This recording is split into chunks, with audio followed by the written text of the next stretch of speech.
Okay, so we pick up from where we ended last class. तो last class में जो last two topics हुए थे, one was related to frequency of compounding and the second one was dirty power. खासकर जो frequency of compounding है उसमें मैंने बोला कि प्रॉब्लम रहता है लोगों को. तो 5-6 सम्स जो आपने किए थे, I hope you had the opportunity to once again look at them and accordingly assess कि आपको कंफर्टेबल है कि नहीं है. ठीक है, डर्टी पावर का ज़्यादा टेंशन नहीं है, छोटा सा चीज़ है, बहुत सारे सम्स में आएगा, अपने प्रैक्टिस कर लेंगे. ठीक है ना. अभी एक एग्जाम्पल से स्टार्ट कर रहे हैं, प्लीज राइट डाउन. एग्जाम्पल है,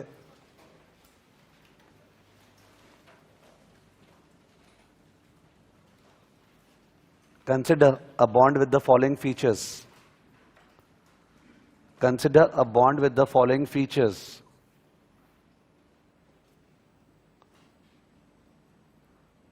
Dash.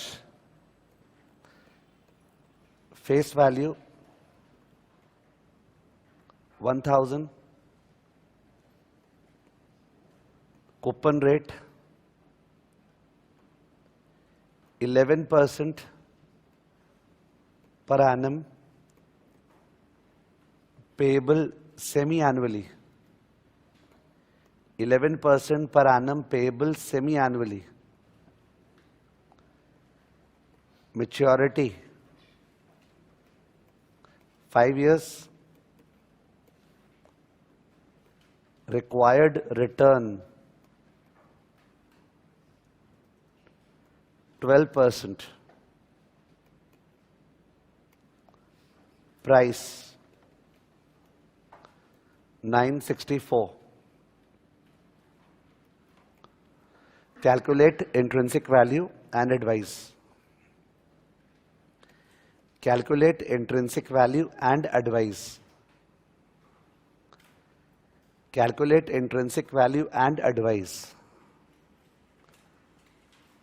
तो इसमें ऐसा है कि जो कूपन रेट है ना 11% पेएबल सेमी एनुअली, उसमें कोई कंपाउंडिंग का चक्कर नहीं होता. आपको याद हो तो कूपन रेट क्या काम आता है, पुल करने में या कैश फ्लो निकालने में. कैश फ्लो 11% से तो पुल करते नहीं, उससे तो पता चलता है कितना पैसा मिलेगा. तो कूपन रेट में कभी भी ये सब नहीं सोचना है कि पावर हाफ, ये सब कुछ नहीं. 11% of 1000 is what 110. 110 is payable semi annually, मतलब डिवाइड बाई 2, हाउ मच 55. 110 के बदले 55, 55 6 महीना ही मिलेगा. तो क्या कैश फ्लो मिलेगा वो तो दिख गया होगा. 55 कितने बार, 10 बार, 5 साल में 10 बार, और लास्ट पे कितना 1000. I hope it is clear. 11% of 1000 110 divide by 2 55, 55 55 55 10 बार, और उसके बाद लास्ट पे कितना 1000. इन सबको पुल करना है. We would like to do 55 into annuity factor R,10 plus 1000 into discounting factor R,10. ये करने का मन है. 55 into annuity factor R,10 plus 1000 into discounting factor R,10. But since ये एन्युटी 6 महीना में है तो the R got to be 6 महीने का rate. R got to be 6 महीने का rate. Okay, it is not possible that somebody will think that's a can we do 110 को into annuity factor R,5. You can't do that because अगर कोई आपको 55 हर 6 महीने में देगा वर्सेस 110 एक साल बाद देगा, क्या एक ही बात है? नहीं है ना. अगर कोई इंस्टॉलमेंट में दे रहा है 55 और अगर 110 दे रहा है, which one would you prefer? 55. पैसा जल्दी आए तो बेटर ना. ये तो कॉमन सेंस का बात है. तो इसका मतलब एनीबडी थिंकिंग दैट्स क्या आपने 110 साल के एंड में मान के कर सकते हैं? कि एकदम भी नहीं कर सकते हैं. अपने को 55 मान के करना पड़ेगा, यानी कि जो आर है वो 6 महीने का होना पड़ेगा. अब जो आर होता है वो रिक्वायर्ड रेट ऑफ रिटर्न होता है, और रिक्वायर्ड रेट ऑफ रिटर्न जो है, जो 12% दिया हुआ है, लिखे या नहीं लिखे ये पर एनम तो है ही, लिखे या नहीं लिखे ये पर एनम तो है ही, पर इसका कंपाउंडेड कैसे है वो बोला नहीं है. अगर वो बोल देता compounded semi annually, compounded semi annually, तो डिवाइड बाई 2, यानी 6 महीने का रेट क्या हो गया 6. अगर वो बोलता कंपाउंडेड एनुअली तो 1.12 पावर हाफ, 1.12 पावर हाफ. बोला नहीं है. तो जब बोला नहीं है तो एग्जाम में रूल क्या है? whenever the sum is silent regarding anything, always the most simplified assumption suits the answer. Simplified assumption कौन सा है? 12/2 या 1.12 power half? 12/2. It's more natural. यानी जबरदस्ती कॉम्प्लिकेटेड अजम्पशन लेंगे, आंसर मैच नहीं करेगा. Of course if a logical person is checking and you have given the note कि हमने अज्यूम किया है कंपाउंडेड एनुअली है और 1.12 पावर हाफ करके किया आपने, तो मेरे ख्याल से उसको मार्क्स फिर भी दे देना चाहिए, बिकॉज आपने लिख तो दिया ही है. हाउएवर उस तरह के लॉजिकल पर्सन्स का कमी है, तो इसलिए we need to understand that 12/2 6% करने से ही काम चलेगा. तो मैं रिपीट माई सेल्फ, कुपन में कभी भी पावर हाफ ये सब नहीं करना है. Coupon straight away face value पे लगाओ और उसके बाद अगर पेबल क्वार्टरली है तो बाई 4, पेबल सेमी एनुअली तो बाई 2. कुपन में ब्रेन मत लगाओ, ब्रेन वो जो लास्ट क्लास किए थे. हाँ, रिक्वायर्ड रेट ऑफ रिटर्न जो है उसमें ब्रेन लगाना है कि सर ये 6 महीने कैसे निकालें, 12/2 से निकालें या 1.12 पावर हाफ से निकालें. कुछ दिया हुआ है क्या? नहीं. तो सिंपल कौन सा है? 12/2. Is it okay? Of course जब बॉन्ड वैल्यूएशन चैप्टर करेंगे तो इसका बहुत ज्यादा प्रैक्टिस होगा, तो एकदम सिस्टम में नेचुरलिटी बैठ जाएगा. अभी तो खैर अपने बेसिक कॉन्सेप्ट्स में थोड़ा सा बता रहे हैं जिससे कि सब चीज का प्रैक्टिस हो जाए. ठीक है, देखो solution. Solution, coupon amount every 6 months equal to 11% of 1000 into half equal to 55 for 10 periods. 55 for 10 periods. Her period 6 महीने का है, वैसा 10 periods. Required return for 6 months equal to 12 divided by 2 equal to 6%. Bracket में assuming semi-annual compounding. Bracket में assuming semi-annual compounding. Assuming semi-annual compounding. Assuming semi-annual compounding. Therefore, IV0 equal to 55 into PVAF annuity factor 6%, 10 plus 1000 into PVIF bracket. पूछ रहा हूं इसमें 6%, 10 तो कर ही सकते हैं, कोई डाउट ही नहीं है, क्योंकि क्या 1000 10 पीरियड के बाद खड़ा है? यस. 1000 5 साल बाद भी खड़ा है, 1000 10 तो 6 महीना बाद भी खड़ा है, दोनों ही स्टेटमेंट करेक्ट है. ठीक है, एक सिंगल अमाउंट कहां खड़ा है वो तुम्हारा मन बोलने का. ठीक है, 5 साल बाद करेक्ट, 10 पीरियड्स बाद करेक्ट. पर अगर अपने इसको 5 करना चाहते हैं 5 साल बाद, रॉन्ग नहीं है, तो क्या हम लोग आर को 12% ले सकते हैं? समझे मैं बोलना चाह रहा हूं. 1000 into PVIF, can I do 12%, 5? No, we can't do that. We can't do, because अगर आपने 5 लिखा, 5, तो जो रेट होना चाहिए वो साल का इफेक्टिव रेट होना चाहिए. साल का इफेक्टिव रेट, यानी आपने अज्यूम किया 12% कंपाउंडेड सेमी एनुअली. सोचो एक बैंक है, तो बैंक के पास गया पैसा जमा करने, बैंक बोला तुमको इंटरेस्ट देगा 12% पर एनम कंपाउंडेड सेमी एनुअली. जैसे ही आपने सुना कंपाउंडेड सेमी एनुअली, आपको मन में क्या फील हुआ? बैंक वाला 12 दे रहा है कि 12 से ज्यादा? 12 से ज्यादा.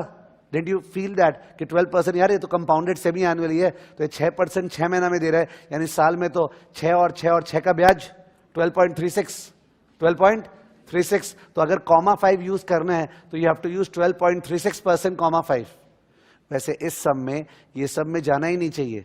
जैसे कर रहे 6%, 10 कर देना चाहिए. बट अगर नॉलेज वाइज रॉन्ग एहसास रह गया कि 12,5 कर सकते थे, तो क्या पता कहीं और पे वो गड़बड़ करेगा. तो मैं वो नोट में लिखा दूंगा कि अपने 12,5 नहीं कर सकते थे, बट 12.36,5 कर सकते थे. ठीक है ना? अगर साल का रेट यूज करें तो साल का रेट शुड बी पर annum compounded annually. Compounded annually, not semi annually. पर हमने तो अज्यूम कर लिया है कि 12 is compounded what? Semi annually. ठीक है, तो एक बार तो नॉर्मल सॉल्यूशन कर रहे हैं. 6%, 10 इक्वल टू, अब तो सिंपल कैलकुलेशन है, please do it. Annuity factor 6% 10 का, यानी 1 डिवाइड बाय 1.06 इक्वल टू 10 बार, और उसके बाद जीटी क्या आया? 7.4 decimal please. 7.3601 plus without GT 1000 into 0.5584. Okay, 1 by 1.06 equal to 10 bar without GT 0.5584. So in that case, first term 2 decimal place, 55 into 7.3601, 404.81 plus 558.4. Answer 963.20. मैंने price क्या लिखाया था? 964. तो देखा जाए तो ऑलमोस्ट इक्वल है, यानी मैच्योर्ड कमेंट यही होना चाहिए यहाँ पे कि दे आर ऑलमोस्ट इक्वल, यानी the bond is what, Fairlie priced. ठीक है ना, लिख देना. सिंस P0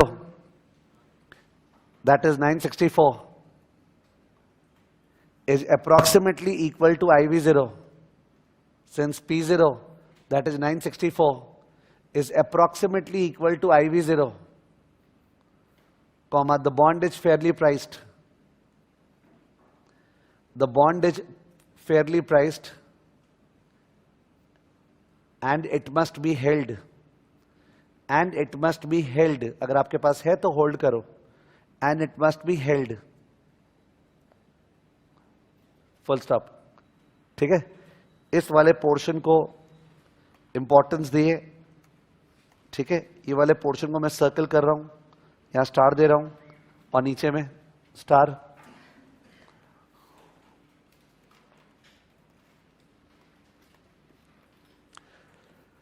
लिख दो, since 1000 is a single amount. नीचे में लिखना है since 1000 is a single amount. Since 1000 is a single amount. single amount मतलब एन्युटी नहीं है. 55 तो एन्युटी है, उसको तो और दुनिया में कोई तरीका नहीं है पुल करने का. 55 में कोई ऑल्टरनेटिव नहीं है, आपको 55 इंटू PVAF करना ही पड़ेगा.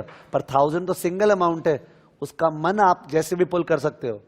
तो since 1000 is a single amount, comma, it can be discounted 5 years back. It can be discounted 5 years back. It can be discounted 5 years back. 5 years back. Full stop. However, the discount rate should be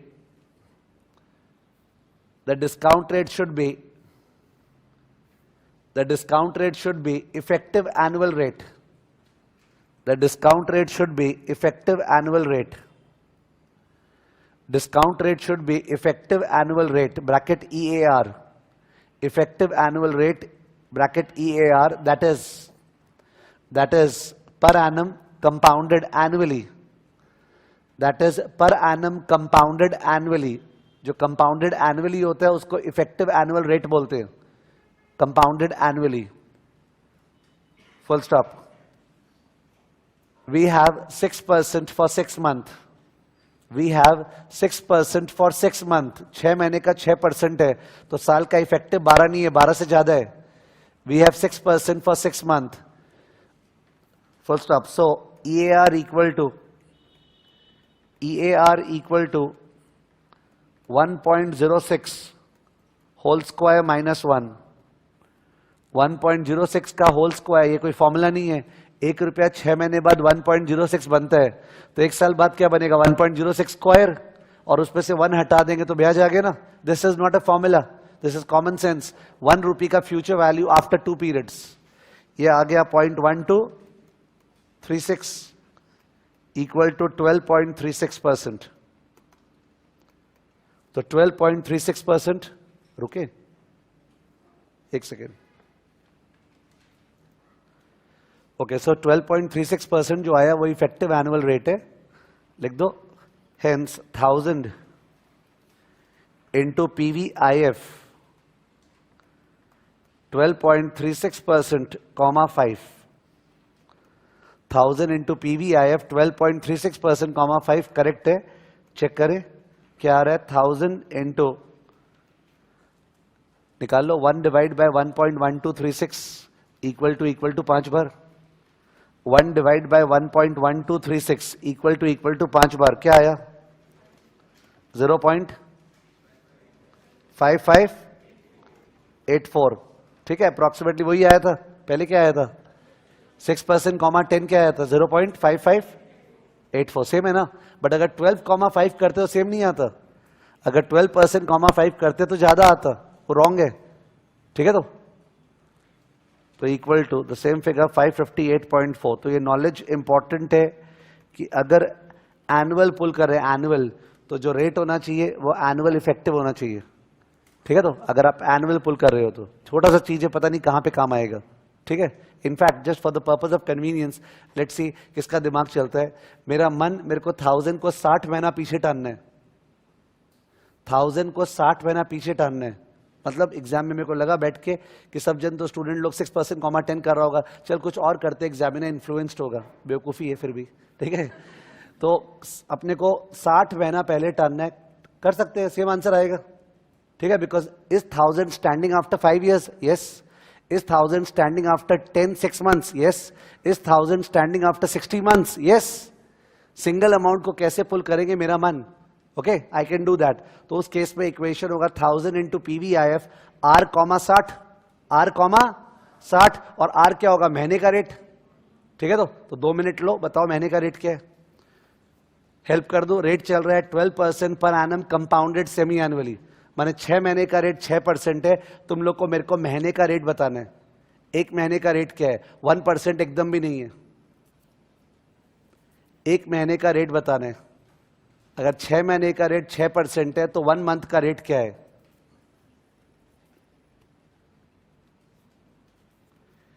छह महीने का rate अगर 6% है, bank वाला बोल रहा है 6 महीने में 6%, तो 1 मंथ में रेट क्या है? ऑब्वियसली 1 से कम है, 0.9 कुछ है, जिससे 0.9 कुछ पे ब्याज होके वो 6 बन जाता है। अगर 1% महीने का होता तो 6 महीने का 6 होता कि ज्यादा? ज्यादा। Understand the strong intuition. अगर पर मंथ का 1% होता तब तो इंटरेस्ट पे इंटरेस्ट लेके it would have been more than what? 6। तो पक्का 1 से जरा सा कम है, इट्स 0.97 समथिंग, 0.98 समथिंग, जिससे कि ब्याज पे ब्याज लेके 6। तो in case you can give a clue, कैसे निकालेंगे कि 6 मंथ का रेट अगर 6% है तो 1 मंथ का रेट क्या है? ना ना, हाँ क्या बोले? हाँ करेक्ट है। उन्होंने ये बोला, सुन लो क्या, कि सर कल बात हुआ था कि अगर 12% पर एनम कंपाउंडेड सेमी एनुअली है तो दुनिया में केवल एक चीज से डिवाइड हो सकता है, वो क्या है? 2। 12% रेट कंपाउंडेड सेमी एनुअली था, वो 2 से डिवाइड होगा, और 2 से डिवाइड करे बिना सम होगा नहीं, तो 2 से डिवाइड किए 6 आया। अब अगर 6 के साथ कुछ भी खेलना है आगे पीछे तो इनटू से नहीं खेल सकते हैं, फैक्टर बनाना पड़ेगा। तो 1.06, तो 1.06 है 6 महीने का, तो 1 महीने का विल बी पावर 1/6। 1 महीने का विल बी पावर व्हाट? 1/6। और इसमें से -1 करेंगे तो महीने का रेट आएगा। एक बार लिखो मत प्लीज, समझो। 1.06 पावर 1/6। ठीक है, 6/6 we can't do. 1.06 power 1/6 -1। Of course power 1/6 है dirty power.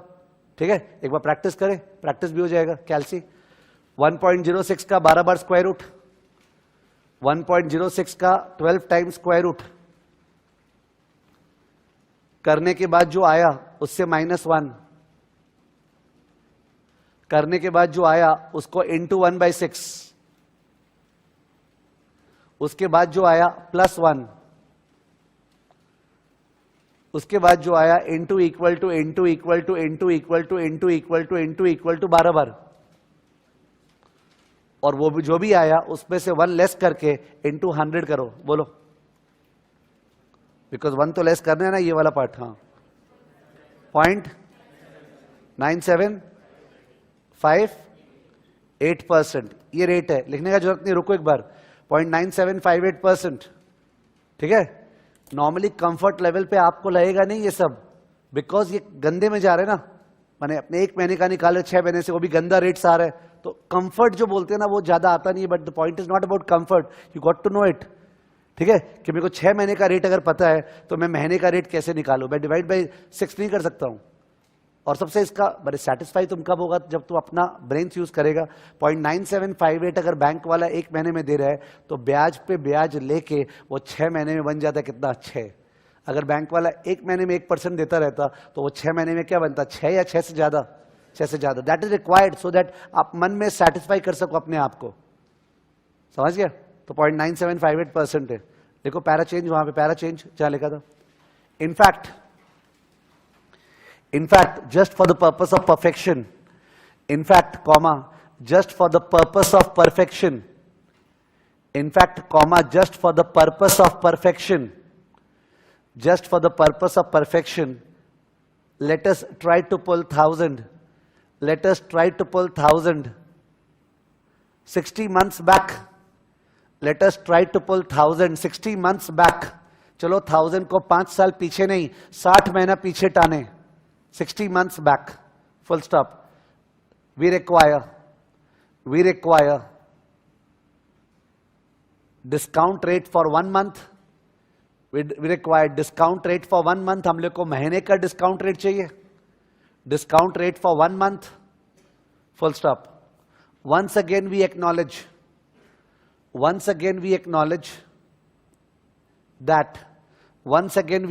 that discount rate for 6 month equal to 6%, discount rate for 6 month equal to 6%, full stop। so the factor is 1.06, so the factor is 1.06 for 6 month, so the factor is 1.06 for 6 month, full stop। hence the factor for 1 month, hence the factor for 1 month is 1.06 power 1/6, the factor for 1 month is 1.06 power 1/6, full stop। hence 1 month rate equal to, hence 1 month rate equal to 1.06 power 1/6 minus 1, 1.06 power 1/6 minus 1 equal to 0.9758%, 1.06 power 1/6 minus 1 equal to 0.9758%, ठीक है ना, 0.9758%। Okay, तो ये obviously difficult stuff था ये वाला, ठीक है, बट यू नेवर नो, अपना नंबर्स आते हैं तो ब्रेन्स लोगों का चलता है, खासकर एक्टिवली सोच रहे हैं तो, ठीक है, तो पिकअप हो सकता है। इट रिक्वायर्स दैट आप डिले नहीं करो, घर पे एक बार कॉपी देख के आओ जब नेक्स्ट क्लास में आते हैं अपने स्पीड पे, एंड प्रैक्टिस करो कि निकल रहा है क्या, ठीक है ना। ओके, अब मोनोटोनसली इसके पीछे नहीं जा रहे वरना बोरिंग हो जाएगा। तो ये सम था, इजी एग्जांपल। इससे पता चला कुप्पन को कभी भी पावर में नहीं भेजना है। 11% के साथ मैंने कुछ नहीं किया, 1.11 पावर हाफ, गलत हो जाएगा। कुप्पन को हमेशा फेस वैल्यू पे लगाओ, और उसके बाद बोल रहा है पेबल जैसे है divide by 2 divide by 4, Kuppan हमेशा डिवाइड होगा। रिक्वायर्ड रेट ऑफ रिटर्न में जान पूछ के प्रॉब्लम कॉज मत करो। जब वो बोला हुआ है 12% और बोला नहीं है कंपाउंडेड कैसे, आपके सब में तो 6 महीना चाहिए ना, तो आप मानो कंपाउंडेड व्हाट, सेमी एनुअली। जबरदस्ती कंपाउंडेड एनुअली मत मानो, ठीक है। तो और उसके अलावा सम करने का तरीका तो नॉर्मल था जो अपने ऊपर किए थे। ये लास्ट का जो नोट लिखे ये सब जबरदस्ती लिखे हैं नॉलेज के लिए, सम में ये सब रिक्वायर्ड नहीं और करना भी नहीं चाहिए, सही है, ठीक। Okay, next example, next example है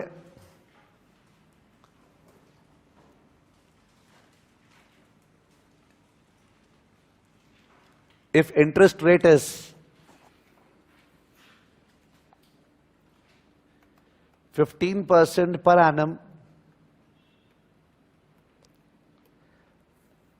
compounded quarterly, comma, what is the EAR, what is the EAR, effective annual rate।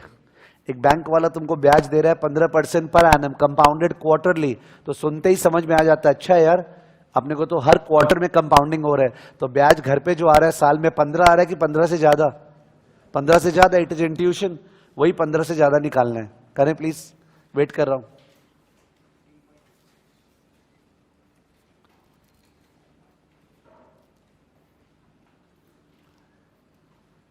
Okay, bank वाला साल में कितना ब्याज दे रहा है? 15 से तो पक्का ऊपर दे रहे हैं।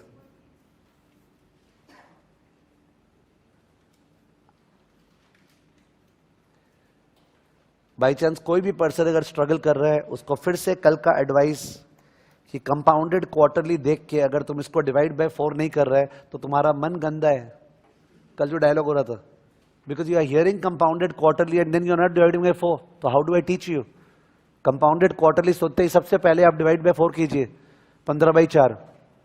वो जो आया उसका फैक्टर बनाइए, फैक्टर बना के सोचिए साल में पहुंचना है। तो 15/4 होता है 3.75। 3.75% मतलब 1.0375। 1.0375 मतलब 1 रुपया 3 महीने बाद बनता है 1.0375। तो और एक 3 महीने बाद 1.0375 स्क्वायर, और एक 3 महीने बाद 1.0375 क्यूब, और एक 3 महीने बाद 1.0375 पावर 4। तो 1 रुपया का वैल्यू 1.0375 पावर 4, और उसमें से 1 हटाएंगे तो साल का आ गया। ठीक है, so the answer is 1.0375 to the power 4 minus 1. Okay, answer क्या? 15.86%। पूरा लैंग्वेज लिखना, 15.86% पर एनम कंपाउंडेड एनुअली। 15.86% पर annum compounded annually. Per annum तो सभी चीज है। Was 15% per annum? यस। वो is 15.86 per annum? Yes, but 15 was compounded quarterly. कुछ कुछ लोगों को ये कंफ्यूजन होता है, ठीक है, कि लोग बोलते हैं सर 15% जो कंपाउंडेड क्वार्टरली है उसमें तो कंपाउंडिंग किए ही नहीं, कंपाउंडिंग तो इसमें की है। ध्यान दो तुम लोग, वो जो ब्याज पे ब्याज है वो 15 में मिला हुआ था कि 15.86 में मिला हुआ है? जो ब्याज पे ब्याज है क्वार्टर का, वो किस में मिला हुआ है, 15 में कि 15.86 में? 15.86 में। तो कुछ स्टूडेंट को लगता है तो फिर उसको कंपाउंडेड क्वार्टरली क्यों बोलते हैं? बिकॉज वहां पे तो कंपाउंडिंग हुआ ही नहीं। Are you getting the doubt? Doubt ये होता है अरे उसमें तो लगाया ही नहीं ब्याज पे ब्याज, तो उसको कंपाउंडेड क्वार्टरली बोल रहे थे क्यों? वो जो कंपाउंडेड क्वार्टरली बोलते हैं वो स्टेटेड रेट है। स्टेटेड मतलब सुनने वाले को बता रहे हैं कि भाई ध्यान रख, इस पे ब्याज लगाना है। हम लगा के नहीं बोला है, हम तो बता रहे हैं कि लगाना है। When somebody says ना the rate is 11% per annum compounded semi annually, तो क्या वो सेमी एनुअल ब्याज पे ब्याज लगा दिया है? नहीं, वो तो सुनने वाले को बोल रहा है ध्यान रखना इसमें लगाना है, और आप लगा दोगे तो जो रेट आएगा वो क्या आएगा? Effective. Did you get my stuff? ठीक है, तो कहीं पे लिखा है कंपाउंडेड मंथली, मतलब मंथ में कंपाउंडिंग किया नहीं है। वो बोलना चाह रहे हैं आप करोगे तो जाके इफेक्टिव ब्याज आएगा। ठीक है ना? I hope I am clear. ठीक है ना? तो ये 15.86% पर एनम कंपाउंडेड व्हाट? एनुअली। ठीक है, okay, next example.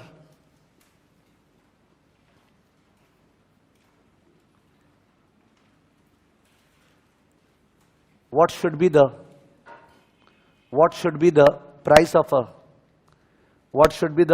a 4-month ZCB? What should be the price of a 4-month ZCB? Price of a 4-month ZCB of face value 1000. 4-month ZCB of face value 1000. If required return is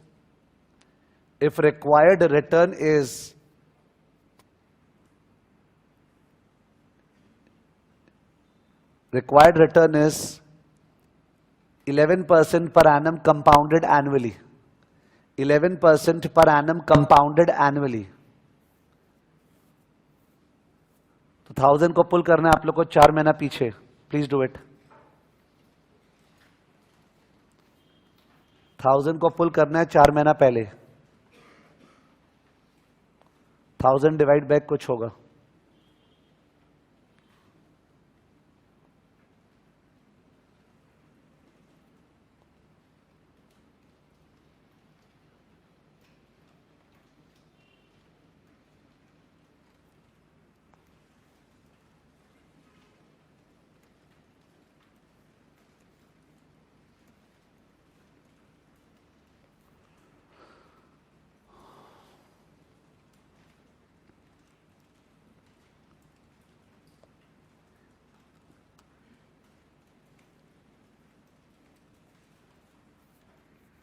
ये तो कल जैसे किए थे वैसे ही है।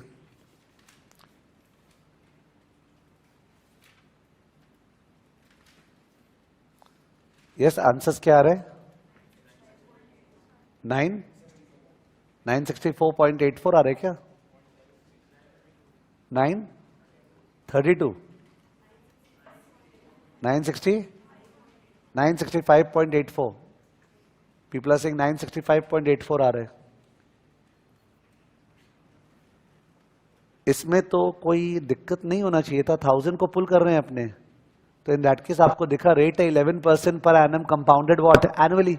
Compounded annually सुनते ही समझ गए कुछ डिवाइड नहीं चलेगा, सीधा 1.11 सीधा 1.11 और 1.11 तो साल का है, तो पावर में क्या आएगा? Number of years.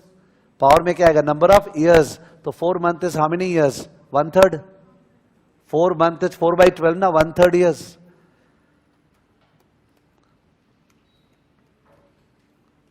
ठीक है, 1.11 टू द पावर 4/12। ठीक है, और 1/3 आपको डर्टी पावर से करना पड़ेगा। ठीक है, तो 1.11 का square root square root square root 12 times, जो 1.11 है उसका square root square root square root 12 times, फिर -1, फिर जो आया इंटू 1/3, फिर जो आया +1, और फिर जो आया उसको into equal to into equal to into equal to 12 बार। तो कैल्सियम में कुछ आएगा, सीधा उसी फिगर से कर दो divide, 1000 divide by that figure. क्या आंसर आया? 965.84। 965.84 पॉइंट में डिफरेंस आ सकता है बिकॉज कैल्सी का फिगर यूज करे या लिख के जो फिगर आया वो यूज करे, इसलिए कल बोला था ना, doesn't matter. 965.84, is it okay? ठीक है, I am a bit surprised on this response, या तो फिर मैं फेस रीडिंग ठीक से नहीं कर पा रहा हूं कि ये वाले क्वेश्चन में ज्यादा पार्टिसिपेशन कैसे नहीं हुआ। तो इसका मतलब ऐसा नहीं होना चाहिए ना कि मैं अगर सिमिलर सम उसी समय कराऊं तो पार्टिसिपेशन आएगा, और अगर रुक के कराऊं, मैंने पहले 15 मिनट कुछ और करा दूं फिर वापस से पीछे जाऊं तो आप भूल जाओगे। It shouldn't happen. ये अपने कल लास्ट क्लास किए। ठीक है, फ्रीक्वेंसी ऑफ कंपाउंडिंग में यही कर रहे थे। ठीक है, अचानक से आज कुछ किए बीच में, फिर उस पर आया कि 1000 को पुल करना है। Let's try another one. लिखो example, find out the price of a find out the price of a bond find out the price of a bond which will pay find out the price of a bond which will pay 750 after 5 months and 1250 after 16 months. Full stop. Required rate of return is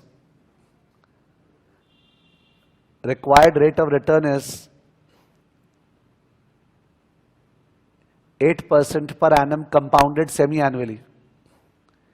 8% per annum compounded semi-annually. 8% per annum compounded semi-annually. Last line पढ़ के क्या समझ में आया? Sir 8/2, because जो वो नहीं करेगा उससे सम होने वाला नहीं है। तो इस सम में जो भी होना है वो 1.04 के पावर से होना है। इस सम में जो भी होना है वो 1.04 के पावर से होना है, ये बात तो पक्का है। तो अपने को 750 को टानना है, और किसको टानना है? 1250। तो तुम्हारा आंसर होने वाला है 750 बाय 1.04 पावर कुछ प्लस 1250 बाय 1.04 पावर कुछ। करेक्ट है? ठीक है, तो मैंने वो ध्यान दो कि कंपाउंडेड सेमी एनुअली बोलते ही 8/2 4। ओके, जो करना है 1.04 के साथ करना है। करेक्ट?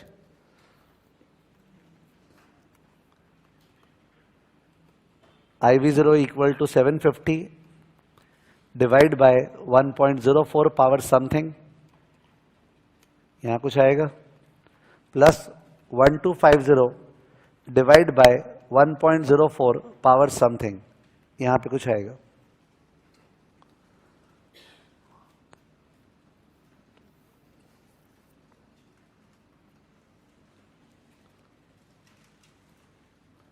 तो 1.04 6 महीने का है, इसलिए पावर में आएगा नंबर ऑफ 6 मंथ। ध्यान रखिए, पावर में आएगा नंबर ऑफ 6 मंथ्स।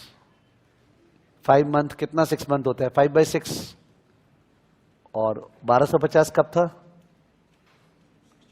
16 था क्या? 16/6।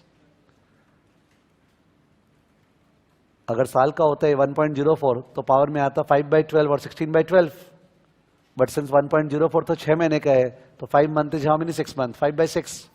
और 16 month is how many 6 month? 16/6। Of course figures गंदे हैं।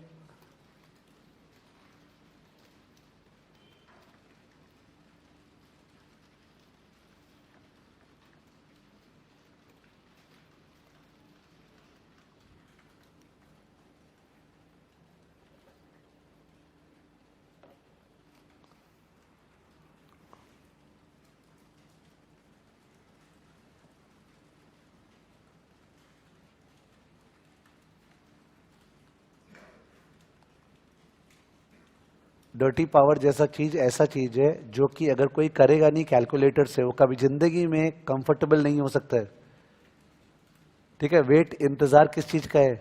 घर पे कहां से टाइम मिलेगा करने का? तो if you not carrying the calculator या carrying the calculator not calculating it, I can not understand the attitude.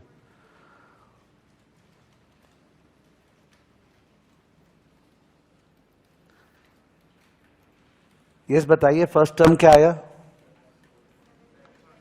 725 725.88 plus next term फिर से 1125.86 ये आया। 725.88 प्लस 1125.86। यस प्लीज बताइए। 1851.75 1851.75। ठीक है, तो काफी सारे जो छोटे मोटे एग्जाम्पल्स हुए हैं उनसे स्कोप है कि तुम घर पे दिमाग लगा सको कि क्या हो रहा था, और प्लस कैलकुलेशन भी तुमसे हो रहा है क्या। I will once again help, last class में डिक्टेट कर चुका हूं ये चीज। रेट को देखते ही आप देखिए उसका कंपाउंडिंग कितना टाइम्स है, m times. Please divide the rate by what? m। फिर जो आया उसका फैक्टर बना लीजिए, और फैक्टर बना के फिर सोचिए पावर में क्या आएगा। मैंने बोलने का यही है, वही लिखाया था और वही चीज प्रैक्टिस करते जा रहे हैं। समझ गए? बट ऑब्वियसली जो नेक्स्ट सम में देता हूं वो हमेशा थोड़ा सा हायर लेवल देना पड़ता है ना, जिससे कि मैंने कुछ तो एक्स्ट्रा हो, वरना इट बिकम्स मोनोटोनस। ठीक है, okay. So you have to apply your brains into all this and be comfortable as to क्या हो रहा है क्या नहीं हो रहा है। ठीक है, तो मैं अभी इसको वापस से इसी चीज को कंटिन्यू नहीं कर रहा हूं, बिकॉज अदरवाइज एकदम बोरिंग और मोनोटोनस हो जाएगा। करेक्ट? ठीक है, नेक्स्ट पॉइंट पे चलते। चलो नेक्स्ट पॉइंट, पॉइंट नंबर क्या? 6।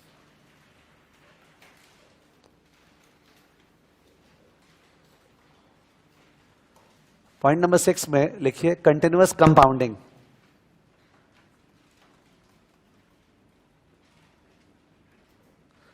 Continuous compounding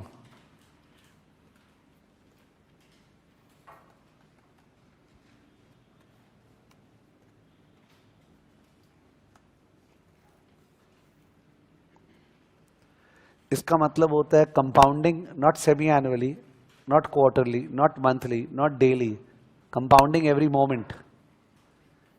Compounding every moment is called continuous compounding. Initially it may seem to be surprising, however it is a fact in the SFM paper, because SFM paper mein we are dealing with stock prices, and stock prices are changing after what intervals? After every 1 hour or after every moment? Every moment the stock prices are changing. Interest rates are changing every moment, exchange rates are changing every moment. तो जितने भी chapters आगे जाके forex में, derivative में, ठीक है, उनमें कंटिन्यूअस कंपाउंडिंग दिया रहता है, जो अपना वो वाला सिलेबस था ना, forex, derivative, interest rate, risk management. तो इसलिए एक बार बेसिक कॉन्सेप्ट्स में अगर आपका सुना हुआ है एक बार, ठीक है ना, आपको पता है क्या करना है, तो जब वापस से वहां पे आता है ना, तो वहां पे अपने टेंशन कम लेते हैं, ठीक है। वहां पे हम लोग को दिमाग लगाना है डेरिवेटिव क्या होते हैं, वहां पे मैथ्स पे थोड़ी दिमाग लगाना है। तो इसलिए अभी वो बताना जरूरी है एक बार, जिससे तुम्हारे माइंड में एक बार चला गया, फिर तुम भूल भी जाएगा तो कोई बात नहीं है, रिकॉल हो जाएगा। सो कंटिन्यूअस कंपाउंडिंग में क्या होता है कि अपने को, जैसे अपने बोल रहे थे सर आई रेट दिया रहता है, अभी मैं बोल रहा था आई रेट है, उसको हमेशा डिवाइड कर दो एम से। एम माने कितने बार कंपाउंडिंग हो रहा है, उसके बाद उसका फैक्टर बना लो, सही है। फैक्टर बना के अगर तुम पावर एम करेगा तो एक तरह से ये जो बोर्ड पे दिख रहा है, this is the future value of 1 rupee after 1 year at a rate of i per annum compounded m times a year. Think, ये 1 रुपया का फ्यूचर वैल्यू 1 साल बाद है, at what rate, i per annum compounded how many times, m times a year. In case कोई भी lose out कर रहा है, I am showing it once again, अगर रेट है 18%, कल का 18% per annum compounded what semi annually, तो हम लोग करते हैं 18/2 कितना 9, फिर करते हैं 1.09 और 1.09 6 महीने का, तो साल का क्या 1.09 square. You will admit this is what we have been doing, correct. तो मैं बोल रहा हूं ये जो एक्सप्रेशन है 1 + i/m to the power m, this shows the future value of 1 rupee if compounding is m times a year. ये m अब इंफिनिटी हो गया, ये m क्या हो गया, इंफिनिटी। टॉपिक क्या चल रहा है, कंटिन्यूअस कंपाउंडिंग। कंटिन्यूअस कंपाउंडिंग में साल में कितना बार कंपाउंडिंग हो रहा है, infinity, because compounding every moment. तो अगर ये इंफिनिटी हो गया तब तो इसको ऐसे पुट करना इम्पॉसिबल है, ऐसे कैसे पुट कर दे इंफिनिटी को। तो ये वाला पार्ट जो है by a result in calculus becomes e power I, becomes what, e power I. We are not concerned with the logic of the results, we are concerned with the output of the result कि कहीं पे भी continuous compounding है तो exponential function use होगा, क्या exponential। किसी ने भी irrespective of the maths e नाम का चीज सुना होगा ना, exponential e, तो e power I, क्या e power I, यानी कि once again लिख दो, अगर 12% रेट है तो e power 0.12, e power 0.12 is 1 रुपया का फ्यूचर वैल्यू, 1 रुपया का future value, 12% continuous compounding. Simple है, जो अभी तक तुम लोग फैक्टर बना रहे थे ना 1 + r, वो फैक्टर के बदले अब से होगा e पावर 0.12। तो e power r is the substitute of 1 + r in a continuous compounding world. e power r is a substitute of 1 + r किस दुनिया में, कंटिन्यूअस कंपाउंडिंग में, ठीक है ना। विच मीन्स अगर मेरे को निकालना है, सब बताइए ना, 1000 रुपया बैंक में जमा किए, कितने साल के लिए, 5 साल के लिए, 5 इयर्स, कितना बन जाएगा, कितना बन जाएगा अगर इंटरेस्ट रेट 12% है तो अगर 12% एनुअली कंपाउंडेड होता तब तो ये बचपन का सम हो गया 1000 × 1.12 power 5, isn't it. No teaching require, 1000 रुपया बैंक में जमा किए, 12% पर एनम ब्याज है, कंपाउंडेड एनुअली, बताइए 5 साल बाद क्या बन जाएगा। This did not be taught over. पर अगर 12% कंपाउंडेड कंटिन्यूअसली है तो जाहिर है वो ज्यादा बनेगा या कम, ज्यादा, ब्याज पे ब्याज। तो इन दैट केस यहां पे जो 1.12 है उसके बदले क्या आएगा, e पावर 0.12, e पावर 0.12 आएगा। और बाहर में पावर 5 है, इतना सबको पता होगा कि बाहर में अगर पावर है तो मल्टीप्लाइड होता है, तो 0.12 × 5 इज व्हाट, 0.6, यानी अल्टीमेटली अपना आंसर क्या हो गया, 1000 × e पावर व्हाट, 0.6। जहां तक e पावर 0.6 का वैल्यू का बात है कि e पावर 0.6 कहां से आएगा, लॉजिकली स्पीकिंग अपने एग्जाम में जिसमें नॉर्मल कैल्सी अलाउड है, साइंटिफिक कैल्सी अलाउड नहीं है, e पावर 0.6 इंस्टीट्यूट को देना चाहिए। 60% ऑफ द टाइम्स जब भी आता है कंटिन्यूअस कंपाउंडिंग, इंस्टीट्यूट दे भी देता है, ब्रैकेट में e पावर 0.6 का वैल्यू दिया रहता है, बट 40% टाइम वो लोग भूल जाते हैं, ठीक है। हो सकता है जिसने पेपर सेट किया ध्यान नहीं दिया, ठीक है। तो उस केस में अपने को आना भी चाहिए कि e पावर 0.6 कैसे निकालेंगे इस कैल्सी में। जब भी कोई उल्टा पुल्टा चीज इस कैल्सी में निकाल रहे जो इस कैल्सी में निकलना नहीं चाहिए, जैसे पावर 7/12, तो उस केस में उल्टा पुल्टा तरीका तो होना ही है, जो कि सुनने में अजीब लगेगा बट उससे रिजल्ट अचीव होगा। ठीक है, तो मैं अब सेकेंड टाइम बता रहा हूं कैल्सी का कि एक्सपोनेंशियल कैसे निकालते हैं कैल्सी में, ठीक है ना, कैल्सी में एक्सपोनेंशियल कैसे निकालते हैं।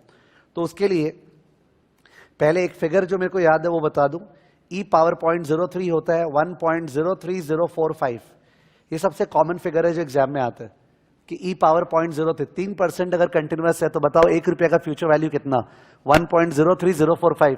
ये फील हो रहा है, ये कितना बोले आपको दिखा 1.03045, मतलब क्या क्या ब्याज है, 3.045%।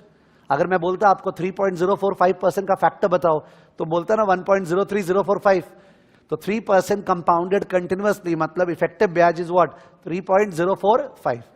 ये मेरे को निकालना है कैलसी से। कैसे निकालेंगे सुनना। 0.03 जो है पावर में, उसको मल्टीप्लाई करना है 2441726। ये फोन नंबर याद करना पड़ेगा। 0.00024417206। One has to remember this phone number. Calcutta style में 2441726 नंबर्स हुआ करता था, ठीक है। तो पावर को इस नंबर से मल्टीप्लाई करना है। ये नंबर और भी काम आएगा, जैसे फॉर एग्जांपल लॉगरिथम। लॉग कहीं कहीं निकालना पड़ता है दो पेपर्स में, एक तो कॉस्टिंग वाले पेपर में ग्रुप 2 और एक इस पेपर में, और उसके अलावा रिस्क मैनेजमेंट वगैरह अगर इलेक्टिव किया तो लॉग बहुत जगह जरूरत पड़ेगा। और सबको अपना पेनफुल दिन याद होगा जब लॉग में कैरेक्टरिस्टिक मैंटीसा होता है। ध्यान आ रहा है? मतलब ज्यादातर लोग को बहुत नफरत है उन चीज से। बढ़िया चीज है ना, लॉग का तरीका अपने कर लेंगे without doing all that characteristic mantissa. ये फोन नंबर हेल्प करेगा। तो लॉग में भी हेल्प करता है, ई पावर में भी हेल्प करता है, आपके कॉस्टिंग पेपर में भी, आपके यहां पे भी है। You should take it as an asset. अच्छा ही तो है, ठीक है। खैर यहां करें, पावर को इस फोन नंबर से मल्टीप्लाई करना है। What's the phone number? 2441726। Of course गंदा है, 0.000 है, पर वो बोलने से फिर एकदम हट जाता है, ठीक है। This is the phone number. जो आया उसके साथ +1, जो आया उसके साथ +1, और उसके बाद इनटू इक्वल टू 12 बार। प्लीज ट्राई कीजिए। 0.03 इंटू ये फोन नंबर, 0.03 इंटू 0.00024417206। ओके, आने के बाद जो आ गया अपना उसके साथ +1, और +1 के बाद इंटू इक्वल टू 12 बार। क्या आया? 1.03045 आ गया ना, 1.03045। तो ये सब जो चीजें होती है कैल्सी की, एकदम अनसर्टन चीजें जो चल रही है, ये सेटिस्फाइंग तभी लगती है जब रिजल्ट आ जाते हैं ना। होते ना, you don't like the process, you like the result. हाँ यार काम हो रहा है, ठीक है, सह लेंगे, ठीक है। इट्स लाइक, तो 1.03045 किसी किसी को फील वाइज, मतलब डिपेंड करता है कौन कितना सोचता है जब पढ़ता रहता है। तो मैंने एक होता है पढ़ाई वाइज की कुछ कैलकुलेशन आंसर निकाले, और एक होता है उसको रिफ्लेक्ट किए यार क्या हो रहा है। तो अगर रिफ्लेक्शन पे जाओगे, 3% अगर कंटिन्यूअस कंपाउंडिंग है तो साल का इफेक्टिव ब्याज 3.045% है। बहुत जरा सा ज्यादा लगा ना। मैंने क्या इज्जत सोचे थे, कंटिन्यूअस कंपाउंडिंग तो फाड़ देगा, और हुआ क्या 3% था, और उसका इफेक्ट आया 3.045%। मतलब वो जो मन में इज्जत क्रिएट हुआ था वो डिस्ट्रॉय हो गया। चलो इज्जत उसका सैल्वेज करते हैं, बचाते हैं। 60% अगर कंटिन्यूअस कंपाउंडिंग है, ये था ना e पावर 0.6, इसका वैल्यू निकालें तो 0.6 इंटू, चलिए 0.6 इंटू फोन नंबर कैल्सी में, 0.6 इंटू फोन नंबर माने 0.6 इंटू 0.00024417206, कहिए। उसके बाद जो आया उसके साथ +1 करने के बाद इंटू इक्वल टू 12 बार। इस बार क्या आया बताइए? हाँ 1.822 आया क्या? 1.822 आया, यानी 82.2%। अरे 1 तो 1 रुपी है, जो एक्स्ट्रा वाला पार्ट है वही तो ब्याज है ना 1+R में। तो 1.822 माने 82.2%। तो 60% compounded continuously, the effective annual rate is 82.2%। समझ गया? तो वो कंटिन्यूअस कंपाउंडिंग कितना जोर दिखा पाएगा अपना, वो डिपेंड करता है उसमें खुद में कितना जोर है, ठीक है। तो 3% तो अपने आप एकदम मरा हुआ था ना, तो वो क्या इफेक्ट दिखाता। But if the rate is high तो कंटिन्यूअस कंपाउंडिंग का इफेक्ट इज वेरी हाई। 22% बढ़ गया, दैट्स टू मच ना, ठीक है। That was just to generate the feel, because I understand अपने सबका स्ट्रेंथ इंट्यूशंस पे। अगर अपने मैथ्स कर रहे हैं कुछ ऐसा चीज, पर उसको फिर बाद में समझ रहे ना कि क्या हो रहा है, तो रिटेंशन लेवल इज हायर, ठीक है। कि आप वो जो समझ पा रहे हो उसमें जो 1 सेकंड एक्स्ट्रा गया, then you will tend to retain like and remember the stuff. But if you just do it like maths, you will not tend to like the same, ठीक है। तो कहीं पे भी कंटिन्यूअस कंपाउंडिंग आया तो exam में क्या लगाना है? ई पावर आई। कंक्लूजन क्या था अभी?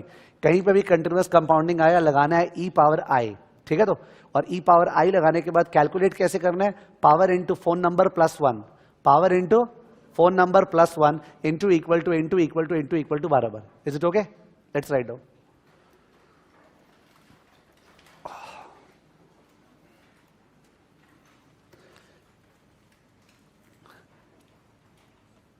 Since most of the financial variables, since most of the financial variables, since most of the financial variables, such as, most of the financial variables such as stock price, comma interest rate, comma exchange rate, stock price, comma interest rate, comma exchange rate, etc. change on a real time basis. Change on a real time basis. तो real time मतलब क्या होता है? हर समय, हर moment. Change on a real time basis, comma, we have the concept of continuous compounding. We have the concept of continuous compounding. We have the concept of continuous compounding. Continuous compounding. That is compounding every moment. We have the concept of continuous compounding. That is compounding every moment. Compounding every moment. Full stop. Para change. In case of continuous compounding,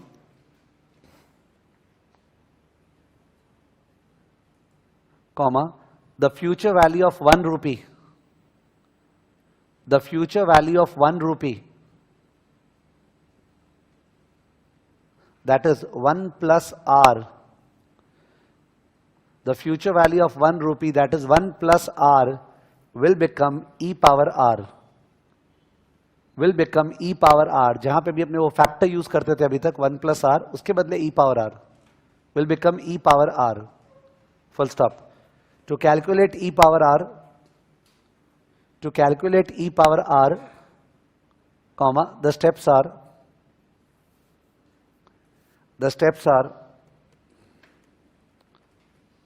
next line, dash करके, next line, r into 0.00024417206,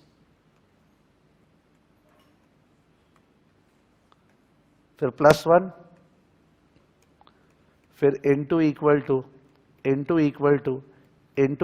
to 12 times. ठीक है, तो मैंने step wise नहीं लिखा है, rhythm में लिखा दिया है, बिकॉज रिदम में पकड़ना इजी है कि जो भी पावर है इनटू फोन नंबर.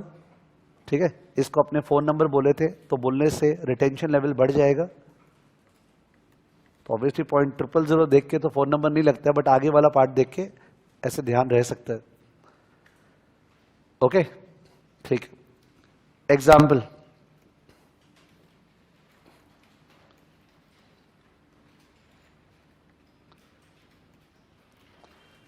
तो एग्जाम्पल है, find out the price of a 5-month ZCB. Find out the price of a 5-month ZCB of face value 1000. 5-month ZCB of face value 1000. If discount rate is